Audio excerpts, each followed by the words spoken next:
definition of illogical is something that does not observe the principles of logic. It is devoid of reason. I refute the following sources for this presentation. The purpose of my speech is to persuade all of you that Christian thought is illogical by refuting three main Christian arguments. The earth is 6,000 years old, there are missing transitional links in the fossil record, and the argument from intelligent design. That brings us to my first point. The earth is not 6,000 years old. There are objects on earth whose ages greatly exceed that number. When Christians teach children this, they are dumbing them down. They are dumbing our society down. A myriad of scientific proofs debunks the Christian idea that the earth is only 6,000 years old. If the earth were really this age, then we wouldn't have clear evidence that the last glacier started receding about 20,000 years ago. In addition, research has been done on crystal cone finds that proves the age of the earth greatly exceeds 6,000 years. The trees were carbon dated and their rings were counted, and both of the tests show that the ages of the trees were over 8,000 years. Children are often told that fairy tales are not real until they grow up. Yet they are simultaneously taught the illogical notion that the earth is an age it really isn't. This creates a problem for our society. Innocent children are growing into adults who cannot accept scientific facts, and they often use the following reasoning as justification. The Bible says it is so, so it is so. This kind of fallacious thinking is extremely damaging to young minds' ability to reason logically. Christian thought is a catalyst for life awareness.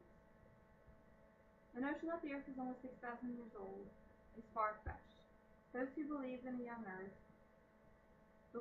claim that there has only ever been one ice age, followed by one warming period. However, there have been several ice ages, each lasting about 50 million years, and each having its own warming period. The evidence to support this statement can be seen by examining the Earth's shorelines and glacial records. If Christian thought continues to harbor this fact-avoid belief,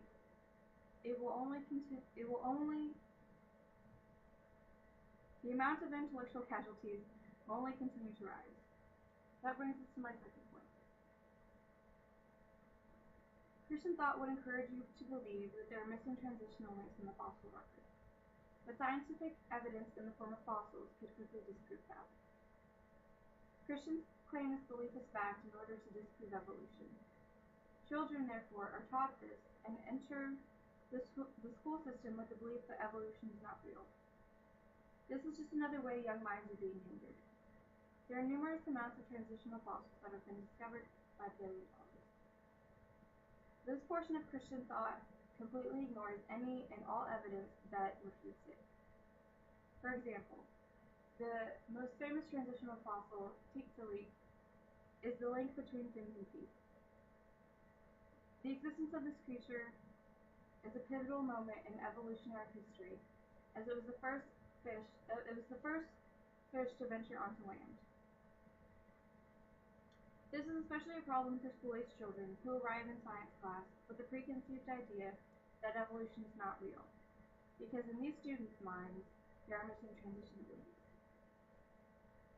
What are they then to believe about the scientific evidence they are taught in class? This Christian belief only succeeds in adding to the population of ignorant people in society. In a Big Think interview, Bill Nye said complete this kind of thinking. If you want to deny evolution and live in your own world, in a world that's completely inconsistent with everything that we observe in the universe, that's fine. But don't make your children do it, because we need them. We need scientifically literate voters and taxpayers for the future. That brings us to my final point. The intelligent design theory, the idea that a creator manifested everything in the universe, accepted by quite a few Christians, possesses a major flaw. It is not even a proper theory. It is not supported by evidence, it does not have any supporting logical arguments, and it does not make predictions that can be tested.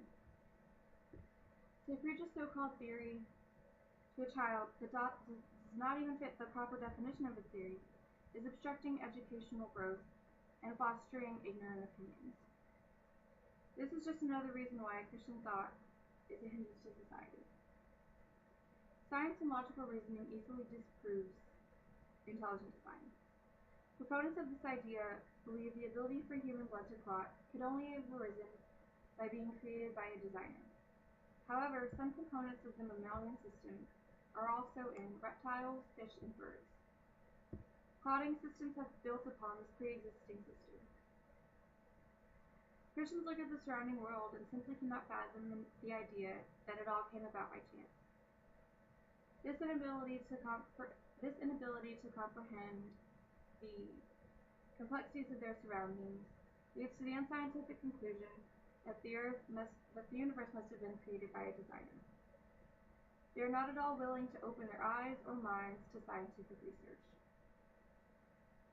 Children raised with these beliefs are taught that they can say anything they want is true and don't need to have evidence to back it up. This kind of thinking leads to self-righteous behavior and incompetent adults. A theory should be direct and not misleading. One should be able to look up a theory in a book or on a website and have its premise be universal. However, different people explain intelligent design differently.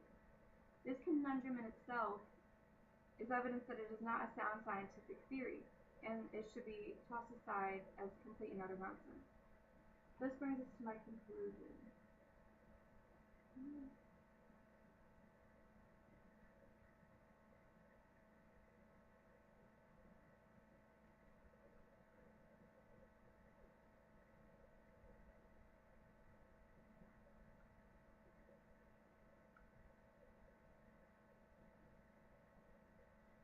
The Christian idea is that the Earth is only 6,000 years old, there are missing transitional links in the fossil record, and the universe was created by an intelligent designer, are extremely detrimental to the youth of society, and therefore hinder progression.